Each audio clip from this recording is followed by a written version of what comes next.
சுவாசிக்கவில்லை. கடவுள் பார்த்த பக்தன் போலே கையும் காலும் ஓடவில்லை.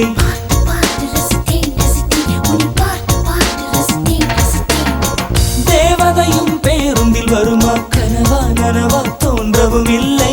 நல்ல வேளை சிறகுகள் இல்லை, நானும் அதனால் நம்பவில்லை.